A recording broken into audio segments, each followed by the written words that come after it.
Hai adik-adik, Assalamualaikum warahmatullahi wabarakatuh. Apa kabar kalian? Semoga selalu baik-baik saja. Baik, di sini pada materi kali ini akan didampingi oleh kakak. Assalamualaikum warahmatullahi wabarakatuh. Halo adik-adik. Baik, pertemuan kali ini kakak akan mendampingi pada proses pembelajaran, yaitu tentang klasifikasi makhluk hidup. Nah, contoh seperti pada gambar, kakak mengambil contoh pada pedagang buah yang ada di pasar, di mana pedagang tersebut mengelompokkan berbagai macam buah seperti buah apel, buah manggis, buah sirikaya, buah pepaya, dan lain sebagainya. Nah, dari berbagai macam jenis buah tersebut, selanjutnya setiap jenis buah dikelompokkan lagi menjadi lebih kecil. Kita ambil contoh pada buah salak. Ada salak Pondo, ada salak Medan. Nah, salak Pondo dan salak Medan tersebut maka dibedakan lagi sehingga menjadi kelompok yang lebih kecil lagi. Nah, klasifikasi merupakan cara yang sistematis untuk mengetahui dari sisi makhluk hidup, baik persamaan maupun perbedaan dari makhluk hidup tersebut. Adapun ilmu yang mempelajari tentang klasifikasi makhluk hidup disebut dengan taksonomi. Sedangkan pelopor dari taksonomi yaitu Carolus Linnaeus, seperti pada gambar yang saya tampilkan. Sehingga materi kali ini mempunyai pokok bahasan, yaitu 5 bahasan. Yang pertama, tahapan klasifikasi. Yang kedua, urutan takson dalam klasifikasi. Yang ketiga, kunci identifikasi. Yang keempat, metode penamaan ilmiah. Dan yang terakhir, manfaat dari klasifikasi.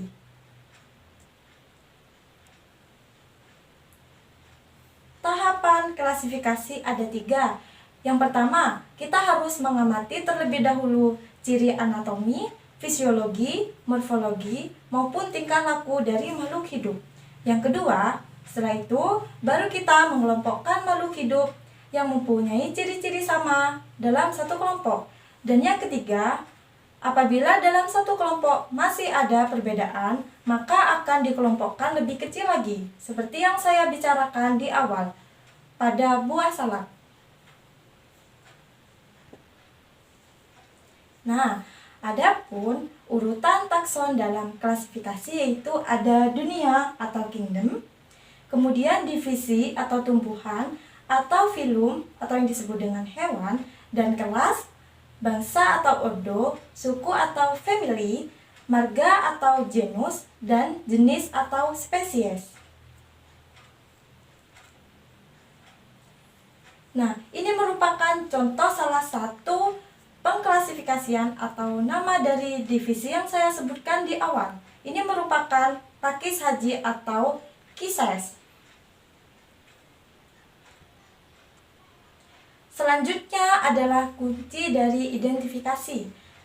Ini merupakan suatu petunjuk untuk mengidentifikasi kelompok maupun jenis dari organisme. Salah satu contoh, A. Bertulang belakang atau avertebrata. B. Tidak bertulang belakang atau disebut dengan invertebrata. Yang C. Kulit bersisik atau ises. Yang D. Kulit tidak bersisik atau disebut dengan amfibia. Yang E. Bertelur, aves. Sedangkan yang F. Bertelur dan beranak atau disebut dengan reptilia. Kita ambil contoh ayam. Ayam di sini kita kasih kode A1, D4, dan E6. Artinya A1 di sini ayam tersebut bertulang belakang atau avertebrata, D4 yaitu amfibia atau kulit tidak bersisik, dan E6 merupakan bertelur atau masuk ke dalam golongan aves. Nah, dalam metode penamaan ilmiah, kita bisa menggunakan sistem binomial nomenklatur. Jadi, di mana makhluk hidup mempunyai nama jenis spesies yang terdiri dari 2 kata Latin. Kata pertama yaitu genus diawali dengan huruf besar, dan kata kedua atau spesies diawali dengan huruf kecil. Penulisan ilmiah tercetak miring atau diberi garis bawah seperti pada contoh yaitu Solanum lycopersicum L. Jadi L di sini merupakan Linnaeus yang merupakan penemu dari Solanum lycopersicum tersebut. Adapun manfaat adanya klasifikasi yaitu untuk memudahkan mengenal makhluk hidup, memudahkan untuk mempelajari makhluk hidup tersebut, dan mengetahui hubungan kekerabatan makhluk hidup. Pengelompokan secara umum berdasarkan habitat seperti darat, air, tempat kering, atau daerah lembab. Jadi kita bisa mengelompokkan suatu makhluk hidup berdasarkan habitatnya, seperti itu. Kemudian secara cara berkembang biak dari makhluk hidup tersebut, yaitu ada secara generatif atau seksual dan secara vegetatif atau yang disebut dengan aseksual.